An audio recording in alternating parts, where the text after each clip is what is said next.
Hello and welcome to SKB shots. And day 5 350 కావాలి ఇంగ్లాండ్కి, and వాళ్ళు చేసేసారు. 5 వికెట్ విక్టరీ అనేది టీమిండియా మీద ఈ first test match Anderson Tendulkar ట్రోఫీలో వాళ్ళు నమోదు చేశారు. It has been a disappointing performance Team India నుంచి, బట్ టాక్టికల్గా ఇంగ్లాండ్ చాలా బాగా ఆడారని చెప్పాలి. మలుపులు జరుగుండేవా, ఇండియాకి అవకాశాలు ఉండుండేవా, ఎక్కడ ఇండియా ఇవాళ మిస్ చేసింది, ఎక్కడ ఇండియా ఓవరాల్గా ఈ టెస్ట్ మ్యాచ్లో వెనకడుగు వేసింది అనే దాని గురించి మాట్లాడుకుందాం. Let's get start. ఫస్ట్లీ ఇది ఒక అద్భుతమైన టెస్ట్ మ్యాచ్. రిజల్ట్ పక్కన పెట్టండి, ఇది ఒక ఫెంటాస్టిక్ టెస్ట్ మ్యాచ్. ఎందుకంటే డే 5 లాస్ట్ సెషన్ దాకా మ్యాండేటరీ ఓవర్స్ దాకా కూడా వెళ్ళింది.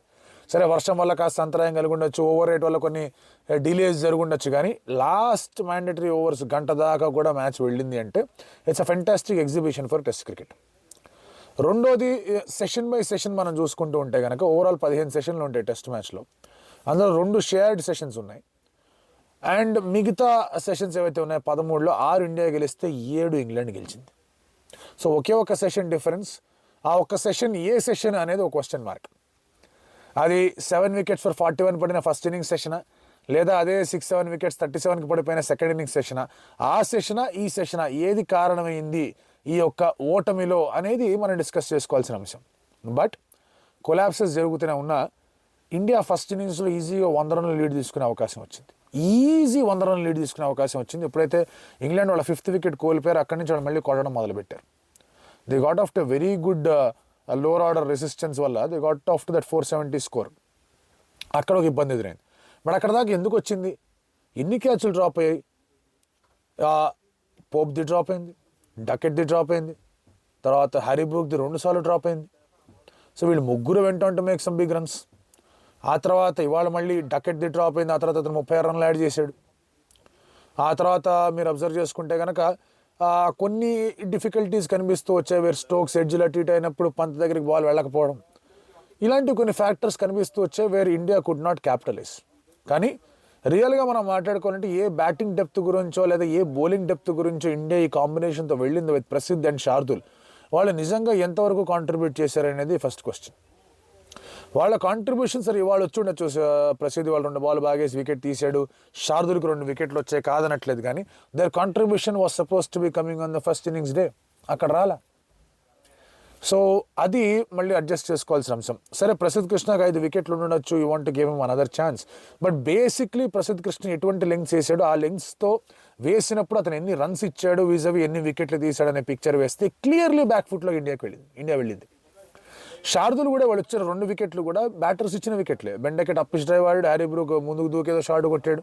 వాడు శార్దుల్ నిజంగా సెటప్ చేసి వికెట్ తీసాడా, నిజంగా ఏమైనా ప్లాన్ చేసి వికెట్ తీసాడా, బ్యూటిఫుల్ బాల్ వల్ల ఏమైనా వికెట్ పడిందంటే ఆన్సర్ ఇస్ నో. సరే, పోనీ శార్దుల్ బ్యాటింగ్లో ఏమైనా కాంట్రిబ్యూట్ చేశాడు. ఇప్పుడు శార్దుల్ హర్షదీప్ టాసప్లో శార్దుల్ ఎందుకు వచ్చాడంటే నెంబర్ 8లో బ్యాటింగ్ చేయగలడు కాబట్టి.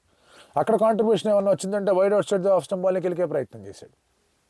సో ఈ సెలెక్షన్ పాయింట్స్ ఏవైతే ఉన్నాయో ఆ ప్రాసెస్కి సరైన రిజల్ట్ ఎందుకు రాలేదంటే ఇంప్లిమెంటేషన్ వీళ్ళ దగ్గర నుంచి సరిగా జరగలేం.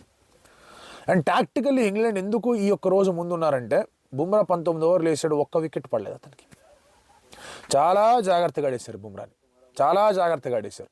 అండ్ ఎప్పుడైతే బుమ్రా ఫస్ట్ స్పెల్ మీరు నెగోషియేట్ చేశారో, ఎప్పుడైతే మళ్ళీ బుమ్రా వెనక్కి వచ్చి బౌలింగ్ వేసాడు, అప్పుడప్పుడు ప్రతి బాల్ వికెట్ తీయాలి అన్నట్టుగా బౌలింగ్ చేశాడు. ఎందుకంటే మిగతా బౌలర్స్ దగ్గర నుంచి ఆ లిఫ్ట్ బుమ్రాకి దొరకలా. అండ్ ఇది బీజీటీలో చూస్తూ వచ్చాం మనం. బుమ్రా ఓవర్సీస్ టెస్ట్ మ్యాచెస్ ఆడిన దాంట్లో మీరు అబ్జర్వ్ చేసుకుంటే బుమ్రా డెబ్యూ తర్వాత మనం గెలిచిన ఓవర్సీస్ టెస్ట్ మ్యాచెస్ ఏవైతే ఉన్నాయో అన్ని ఓవర్సీస్ టెస్ట్ మ్యాచెస్లో బుమ్రా ఆడాడు, especially out side Asia conditions. So ఈ ఓవర్ రిలయన్స్ ఆన్ బుమ్రా అనేది వర్కౌట్ కాదు. అండ్ ఆ విషయంలో క్రాలీ బాగా ఆడాడు, డకెట్ బాగా ఆడాడు బుమ్రాని. There were tons of luck వాళ్ళకి. డకెట్ ఎడ్జ్లు బయటకు వెళ్ళడం, ఎడ్జ్ మిస్ అయిపోతూ ఉండడం, ఇన్సైడ్ ఎడ్జ్ ప్యాడ్కి తగులుతూ ఉండడం, లాంటి చాలా లక్ ఫ్యాక్టర్ వాళ్ళు కలిసి వచ్చే, make no mistake about that. But దాన్ని పూర్తిగా వాళ్ళు వాడుకొని ముందుకెళ్ళారు. జడేజా అంత ఎక్స్పీరియన్స్ ఉంది అతనికి, ఆన్ ద రఫ్ అతను బాల్ వేయలేకపోయాడు. కొంచెం ఐలైన్ పైన వేస్తున్నా కూడా బెటర్గా ఉండేది. అది తనదైన స్టైల్లో తనదైన లెంగ్త్లో వేసుకుంటూ వెళ్ళాడు, కానీ పిచ్ దగ్గర నుంచి అంత సపోర్ట్ అతనికి ఆ ఎండ్ నుంచి లభించాల. 35 వికెట్లు ఓవరాల్గా పడ్డాయి ఈ టెస్ట్ మ్యాచ్లో. 24 వికెట్లు క్రిక్స్టాల్ లేన్ ఎండ్ నుంచే పడ్డాయి. బుమ్రా 5 వికెట్స్ కూడా ఆ లేన్ నుంచే వచ్చాయి. 11 వికెట్లు మాత్రం మిగతా ఎండ్ నుంచి వచ్చి ఆ 11 వికెట్లు బషీర్ 3 వికెట్లు for spin and Jadeja 1 wicket for spin పడింది. సో ఆ ఎండ్ నుంచి పేసర్స్కి యాక్చువల్గా ఏమీ లేదు. ఈ ఎండ్ నుంచి పడ్డ వికెట్లు మీరు చూస్తూ ఉంటే కనుక ఖచ్చితంగా మీకు ఆ particular spot out side the off stump దగ్గర నుంచే వికెట్లు వచ్చాయి. సో ఆ లెంగ్త్ కంటిన్యూస్గా హిట్ చేయగలిగే బౌలర్స్ లేకుండా ఉండడం, సిరాజ్ కాస్త బ్యాడ్ లక్ అనేది రావడం. సిరాజ్ సరే ఓవరాల్గా 2 టెస్ట్ వికెట్లు తీసాడు, శార్దుల్ 2 తీసాడు, ప్రసిద్ధ్ 5 తీసాడు. సిరాజ్ ఏం చేశాడు అనుకోండి, సిరాజ్ యాక్చువల్గా వాళ్ళు చాలా బాగా బౌలింగ్ చేశాడు. ఆ ఫస్ట్ 3 ఓవర్లు ఫస్ట్ ఇన్నింగ్స్లో మినహాయించి ఆ తర్వాత Siraj shown lot of heart work out కాల. So you had certain bowlers who had bad luck, you had certain bowlers who are not available అంటే సరిగా వేయలేదు బౌలింగ్ వాళ్ళు.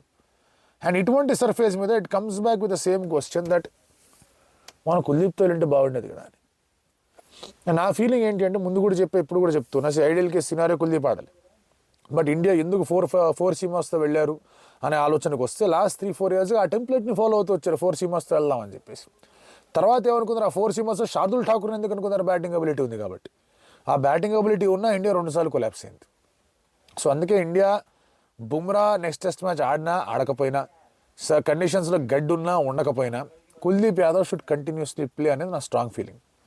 ఎందుకంటే గ్రాస్ ఉంది అంటే అది స్పిన్ కూడా అసిస్టెన్స్ అనేది ఇస్తుంది, ఎస్పెషలీ రిస్ట్ స్పిన్నర్కి. వీళ్ళెవ్వరు కూడా రెస్ట్ స్పిన్నర్ని సరిగా ఆడింది లేదు, ఎస్పెషలీ స్మిత్ కానీ, కార్స్ కానీ, ఆ తర్వాత వోక్స్ కానీ, వీళ్ళెవరు కూడా కుల్దీప్ యాదవ్ అంతగా ఆడింది లేదు. And is a very lethal bowler, Ben Duckett కూడా తెలుసు ఆ విషయం. Harry Brook will never like spin. So ఈ పరిస్థితుల్లో కుల్దీప్ ఎటువంటి సర్ఫేస్ ఉన్నా ఉండడం ఇంపార్టెంట్. అండ్ అతను ఉన్నాడు అంటే కనుక లాంగ్ స్పెల్స్ వేసే బౌలర్ కావాలి. Siraj has that ability long spell వేయడానికి. ప్రసిద్ధ్ బాగా చేశాడు కాబట్టి take Prasidh in but get Harshdeep Singh in. తప్పదు, బ్యాటింగ్ కాంప్రమైజ్ అవుతుంది బట్ తప్పదు. అండ్ ఆ కొలాప్సెస్ని కనుక ఇండియా సరిగ్గా హ్యాండిల్ చేస్తుంటే ఈ మ్యాచ్ ఖచ్చితంగా ఇండియా వైపు వెళ్ళేది. క్యాచ్లు పట్టుకోనంటే ఈ మ్యాచ్ నిన్నే అయిపోయేది. బట్ ఇవాళ బెన్ డకెట్ ఆడిన విధానం చూసుకుంటే కనుక you have to give it to him. చాలా బాగా ఆడాడు. ఎందుకు అంటే అతను 80-85 స్ట్రైక్ రేట్తో ఆడాడు. ఆ 100 ఏదైతే అతను కొట్టాడో, whatever knock that he has played Ben Duckett, అది అతను ఎంత స్ట్రైక్ రేట్తో ఆడాడు, ఎన్ని బాల్స్లో ఆడాడని మన విషయం అబ్జర్వ్ చేసుకుంటే కనుక మబ్బులిడిపోతాయి. ఎందుకు అంటే 371 స్కోర్ చేయాలి. జాక్ క్రాలీ 40-45 స్ట్రైక్ రేట్తో ఆడుతున్నారు, మిగతా వాళ్ళందరూ 50-60 స్ట్రైక్ రేట్తో ఆడుతున్నారు. అయినా కూడా ఇండియా మీద ప్రెషర్ పెరిగింది అంటే కనుక ఇతను ఫాస్ట్గా ఆడాడు కాబట్టి. ఫస్ట్ సెషన్లో 96 రన్స్ వచ్చాయి, సెకండ్ సెషన్లో దాదాపు 150 రన్స్ వచ్చాయి. ఆ 96, 150 రెండు కలుపుకుంటే కనుక దాదాపు లేటెస్ట్ 240 రన్స్లో సగం పైన ఇతనే కొట్టాడు. 140 పైన రన్లు ఇతనే కొట్టాడు, అది కూడా అంత పేస్తో కొట్టాడు. అది యాక్చువల్గా ఇండియాని బాగా ఇబ్బంది పెట్టింది. ఎస్, పిచ్లో పెద్దగా డీమెన్స్ ఏమీ లేవు. మన పొద్దున కూడా అదే నేను రాత్రి రివ్యూలో కూడా అదే మాట్లాడుకున్నాం. ఒక 5% ఇండియాకి ఛాన్స్ ఎందుకు ఉంది అని అంటే కనుక it is only because of 1 man Jasprit Bumrah. ఎప్పుడైతే Jasprit Bumrah first half an hour వీళ్ళు ఆడేశారో అక్కడి నుంచి ఇట్ వాజ్ ఇంగ్లాండ్స్కి. మధ్యలో కమ్బ్యాక్ అవడానికి ప్రస్తుతం 2 మంచి బాల్ వేసాడు, కాదనట్లేదు. జో రూట్కి కూడా టన్స్ ఆఫ్ లక్ అనేది వచ్చింది. ఎందుకంటే అదే బాల్ ఆలీ పోప్కి ఏదైతే బాల్ వికెట్కి తగిలిందో జో రూట్కి పైకి వెళ్ళింది, జడేజాకి ఎల్బిడబ్ల్యూ ఆ బాల్ పైకి వెళ్ళింది. సో ఇలాంటి లక్కులు వాళ్ళకి చాలా కలిసి వచ్చాయి. ఎడ్జ్లు అనేవి స్లిప్లో లేకుండా వెళ్ళిపోతూ వచ్చాయి. All these factors added. నేను కాదనట్లే, England was definitely supported by luck. But India దగ్గర ఆపర్చునిటీస్ లేవా, కేవలం లక్ వల్లే ఇండియా ఓడిపోయిందంటే నేను ఒప్పుకోను. India had lot of chance in today's game or in this test match, అది వర్కౌట్ కాల.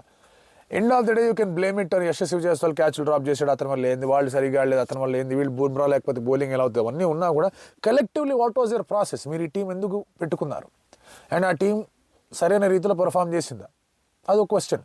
You may ask questions of Gautam గంభీర్ని అడగచ్చు, ఏం చేస్తాను అని, మార్కల్ని అడగచ్చు, దిలీప్ని అడగచ్చు. బట్ ప్లేయర్స్ ఏ విధంగా ఇంప్లిమెంట్ చేశారనేది చాలా పెద్ద సమస్య. It is good that towards the end వాళ్ళు ఇంకా కొంచెం స్మైల్ చేస్తూ నవ్వుతూ ఉన్నారు, ఎందుకంటే ఆ ప్రెషర్ మొహం మీద కనిపించకుండా ఉండాలని.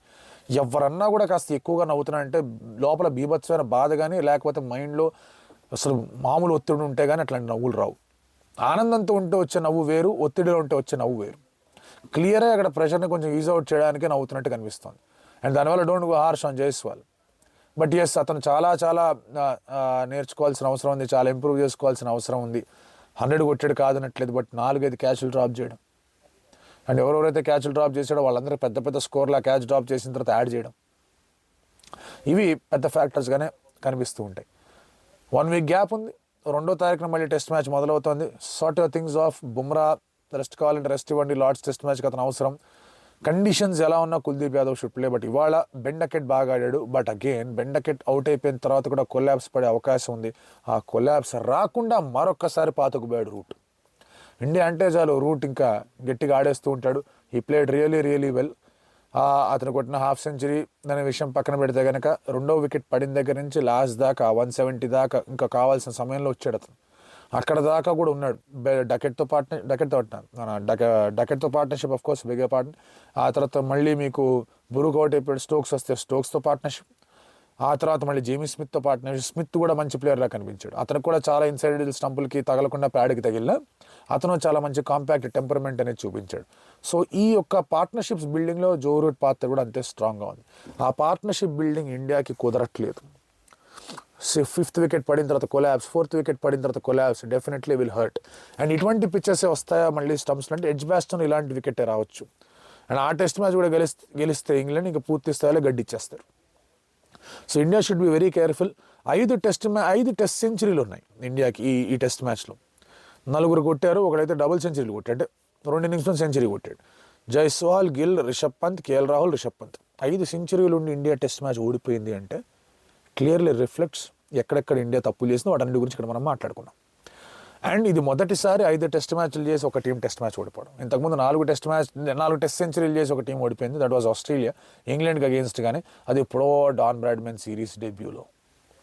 సో కొన్ని ఇష్యూస్ ఉన్నాయి ఇండియా సార్ట్అవుట్ చేసుకోవడానికి, బట్ మరీ భూతద్దం పెట్టి చూడాల్సిన అవసరం లేదు. ఎందుకంటే లాస్ట్ సెషన్ దాకా తీసుకెళ్లారు, 5 వికెట్లు తీశారు, ఆపర్చునిటీస్ వచ్చాయి, లక్ ఫ్యాక్టర్ ఇంగ్లాండ్ వైపు ఉండింది, ప్రయత్నం కనిపిస్తూ వచ్చింది.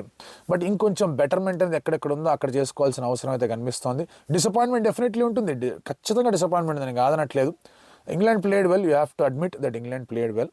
వాళ్ళు ఎప్పుడెప్పుడు కంబ్యాక్ చేశారో ఈ మ్యాచెస్లో, వాళ్ళు సెషన్ షేర్ చేసుకున్నప్పుడు, మనం సెషన్ షేర్ చేసుకున్నప్పుడు, if you look at the shared sessions ఆలోచన చూసుకుంటే కనుక they are ahead in that session ఒక 5-10%.